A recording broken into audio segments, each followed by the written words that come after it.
meu nome é Fabiano Naspolini de Oliveira e você está ouvindo o podcast Game Design XP, o podcast feito para desenvolvedores que amam projeto de jogos. Esse é o 10º episódio de 2020 e nesse episódio eu vou falar sobre, então, o jogo do mestrado que eu fiz, né, o Isaac Enigma Explorador. Vou falar um pouco de outro projeto também que acabou sendo feito na época um pouquinho também. Vou falar um pouco dos Fábrica, né, como é que foi andando e como é que ele foi entrando em crise também, né, mais uma empresa entrando em crise, meu Deus do céu, Fabiano, né? Mas vamos conversar um pouquinho sobre essa questão então, né?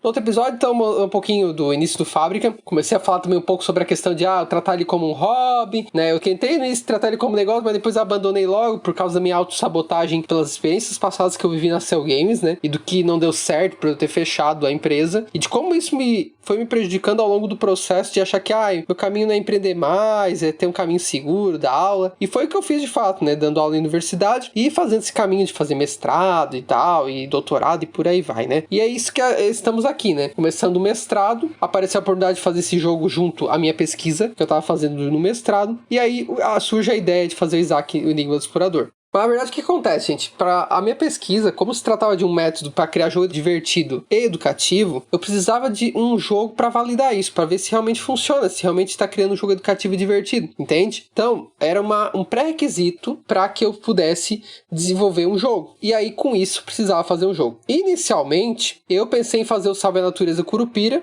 que é um livro-jogo que hoje tá feito, aí tá publicado, sem conta no meu portfólio. Eu já mostrei até em live esse livro-jogo, né, inclusive. Só que na época ele tava ainda embrionário, tava uma proposta inicial, né, e aí na época eu apresentei pra orientadora, né, que é a orientadora do meu mestrado, pra ela ver se ela curtia o jogo, se ela, né, se interessava pela proposta. Mas ela não gostou, e na verdade assim, não entendeu muito bem a proposta, até porque ela não era da área de jogos. Na verdade assim, na época que eu procurei, que me recomendaram e procurei ela, basicamente disseram assim, não, ela é especialista em games, em VAR, pesquisa em games, só que na verdade ela não sabia nem o básico da área de games, tá falando bem real pra vocês aqui, né? Ela não sabia, coisas básicas até de game design, de planejamento. E aí, basicamente, daí ela não entendeu a proposta, porque faltava esse know-how, né, de entender um pouco mais. Mas hoje eu vejo que foi até bom, sabia? Porque daí me deu a oportunidade de fazer o jogo do Isaac. Por um lado, foi até melhor nesse sentido.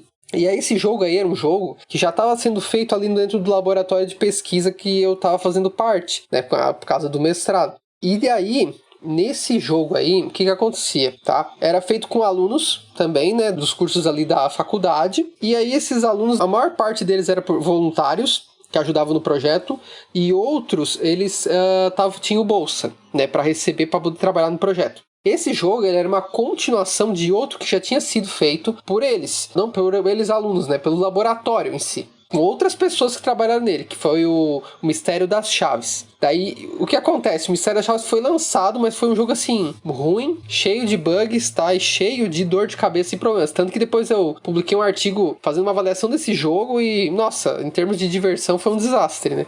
Foi um completo desastre, a galera avaliou muito mal, tá? Só que daí o Isaac Enigma Explorador era uma continuação desse jogo direto. E aí, nessa continuação, eles estavam fazendo na época. E aí, nisso, a orientadora sugeriu, então, então participa lá e adapta esse jogo aí e tudo mais. Daí, tudo bem, né? Já que ela não gostou do jogo lá, né? Então, vamos fazer isso aí. E aí, nisso, eu vi que, realmente, dava pra ter uma aderência, dava pra adaptar pro meu projeto, pra minha dissertação, pra testar, inclusive, né? Na minha metodologia. E foi o que foi feito. Daí eu entrei no projeto oficialmente com eu e mais uma galera, era bastante gente, viu, nessa equipe aí. E aí o que acontece? Quando eu entrei, a primeira coisa que eu fiz foi um diagnóstico. Foi ver o que estava sendo feito ali até então. E, cara, vou dizer pra vocês, olha, tava uma bagunça, viu? Realmente sim, faltava essa experiência em desenvolvimento de jogos ali.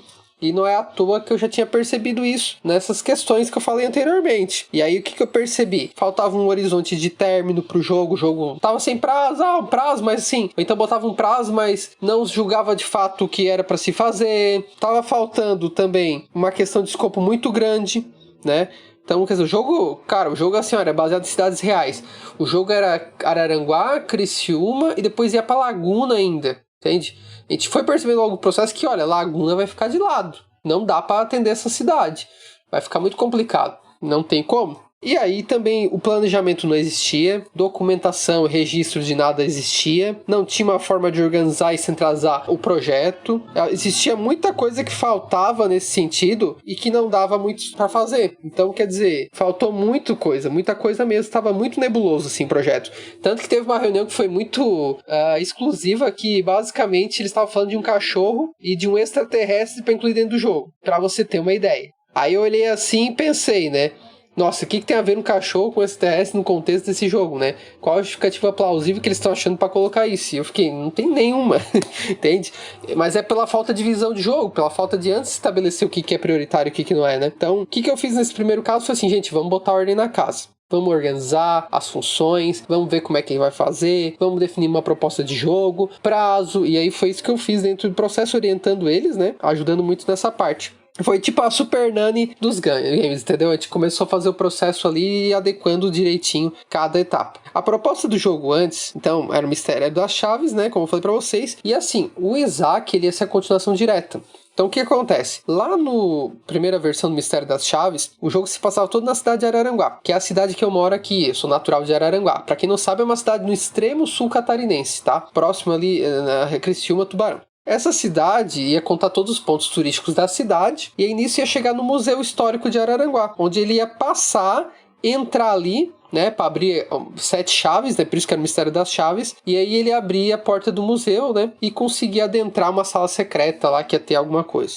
Assim terminava esse jogo, tá? Quando a gente pegou pra continuar o Isaac Negas Explorador, o jogo partia desse ponto, onde você tava dentro do Museu Histórico, abriu essa porta, que basicamente você tava também ainda buscando pelo avô perdido do Isaac, tá? Nesse processo, ele continuava viajando em busca de elementos para ajudar nisso, e aí ele ia fazendo isso no Isaac, né, para ajudar ali. Daí o que acontece? Ia ter 2 fases. Ia ter a fase de Araranguá, no Museu Histórico, ele explorava ali. E depois ia ter a fase de Criciúma, onde ele basicamente ia pra mina de carvão, porque Criciúma é uma cidade também aqui próxima do sul do estado, e que por muito tempo a exploração do carvão foi muito forte, né? Uma atividade econômica muito forte aqui. E aí, lá existe uma mina de visitação para isso, que é um ponto turístico da cidade, que é a mina de visitação Otávio Fontana. E aí essa mina de visitação, ela é aberta hoje pra visitação e tudo mais, e ela ia ser retratada dentro do jogo. Então a gente daí também tinha a segunda fase, que ia ser isso aí. E aí o segundo passo que eles queriam era botar Laguna, porque Laguna também é uma cidade histórica, uma das mais antigas até do Brasil, inclusive, né?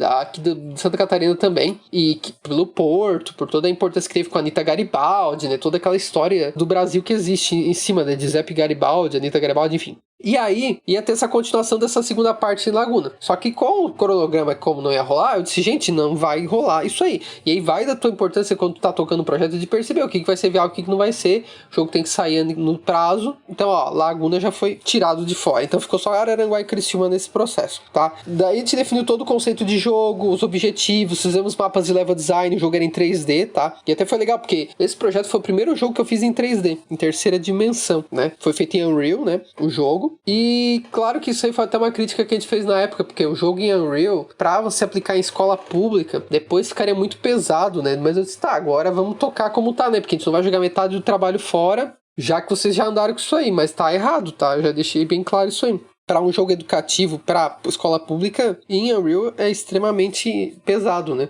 Mas aí foram 6 meses de trabalho que a gente fez ali no projeto. Foi mais espaçado, tá, gente? Não foi assim 6 meses bem certinho, porque os horários deles eram diferentes. Tinha gente que trabalhava, outros não trabalhavam também. Teve alguns alunos que acabaram o desempenho também sendo menores em relação a outros alunos, né? Mas a grande maioria trabalhava, tá? A maioria era bem engajado, mesmo sendo voluntário. Eram muito comprometidos e engajados no projeto, assim. A nossa maior dificuldade que eu vejo naquela época do projeto era a falta de um designer gráfico formado, que a maioria ali não tinha formação nisso, e também um designer gráfico 2D também para as coisas, né? Tanto que tem coisas lá que ficaram ainda, né? Ficaram tão profissionais nesse sentido, porque faltou realmente um trabalho de um designer gráfico profissional mesmo. Mas ainda assim, nós conseguimos fazer milagres em muita coisa ali. E a modelagem em 3D ficou muito bacana, viu? O trabalho do pessoal da modelagem 3D ficou muito bom também, né? O jogo foi terminado, a gente lançou esse jogo pra galera, e foi um feedback, assim, muito legal, porque a galera fala muito assim, pô, isso aqui não é um jogo educativo, não parece um jogo educativo, e quem joga mesmo vê, né, porque primeiro que é um jogo educativo sobre cidades e ponto turístico, tu não sente que é um jogo educativo porque os desafios não são tão, faça um quiz aqui, faça uma pergunta. né? E fora que também ele é um jogo tem um pouco de terror, tem umas partes que tu leva até um sustinho e tal, então isso quebrou um pouco, né? Porque geralmente jogo educativo não pode ser violento, jogo educativo não pode ser isso, não pode ser aquilo. E, cara, o jogo era meio... tinha um pouco de terror ali, tinha uma coisa assim. Então ficou bem bacana e foi bem desafiante, né? E a equipe, de modo geral, assim, foi muito boa de trabalhar, sabe? Foi um pessoal que teve um comprometimento muito bom com o projeto. A questão de alguns não desenvolverem foi exceções, mesmo a regra, assim, sabe? No final, valeu muito a pena participar, né? Valeu. O que eu achei triste no final do processo é que, assim, muitos dos jogadores que apliquei o jogo adoraram o jogo. Foi um jogo, assim, que engajou, curtiram. Tem gente até que ficou assim, tá, não vai ter uma aula antes sobre esses pontos turísticos antes de jogar o jogo? Não, tu vai aprender pelo jogo. E a galera aprendia. Depois a gente fazia um debate, uma discussão e, nossa, eles exploravam os elementos, diziam que de cada cidade. Foi fantástico, foi muito legal. Só que a pena é que, assim, quando tu vai apresentar para uma dissertação de mestrado, eles só olham a pesquisa. Ah, a tua pesquisa é sobre avaliar um método para desenvolver um jogo educativo divertido. Vamos ver isso aqui. O jogo pouco importa pra gente, basicamente foi isso que aconteceu. E daí é meio triste, né, porque o jogo dá tanto trabalho quanto a pesquisa pra fazer, né. E basicamente não foi muito valorizado. O pessoal só olhou um trailerzinho lá, não quis nem saber muito, né, a banca que valeu. É isso que eu acho meio triste, sabe, na área de pesquisa. Às vezes é muito valorizado só a pesquisa e se esquece também desses trabalhos ali que tem a mais, que serviram também pra validar, né, a pesquisa, né. Então isso aí, querendo ou não, já me deu uma tristeza, assim, né? Eu já pensei, não, pô, daí se matar pra fazer uma pesquisa aplicada pra não valorizar o que foi feito, né? Eu fiquei meio chateado com isso, né? E de maneira geral, né?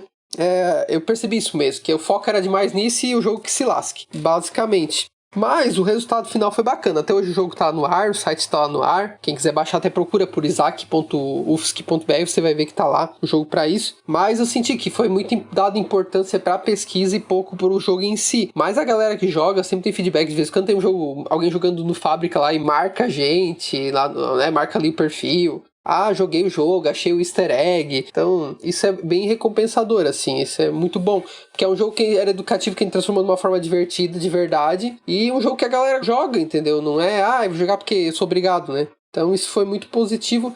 O Isaac Enigma do Explorador foi um projeto que trouxe mecânicas, trouxe elementos que fugiam um pouco do convencional dos jogos educativos mesmo. Foi um projeto muito, muito, muito interessante. E com isso, né, eu tive esse projeto aí que foi bastante bacana para desenvolver ao longo do mestrado. Mas ao longo do processo, eu fui percebendo que mestrado não era bem lá uma coisa que eu achava tão interessante assim, dar aula também não. Porque uma coisa, gente, assim, ó, é gostar de ensinar. Outra coisa é você trabalhar numa instituição de ensino e ser obrigado a seguir as regras que eles querem e seguir aquela caixinha ali sempre. Isso é uma coisa. E outra coisa é você fazer mestrado, doutorado, porque precisa de um título para poder continuar nessa área, entende?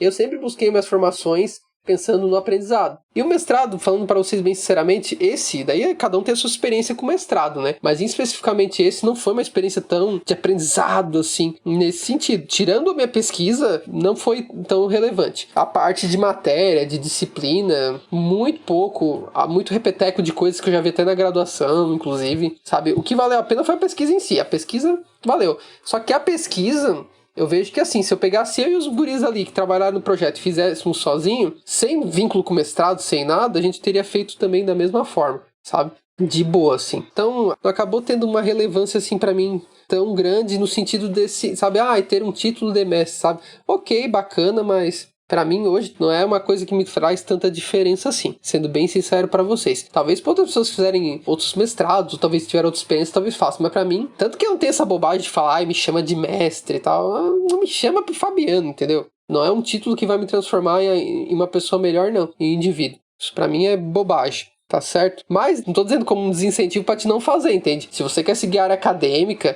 pesquisa, você vai ter que fazer. Querendo ou não, gostando ou não, tu vai ter que fazer.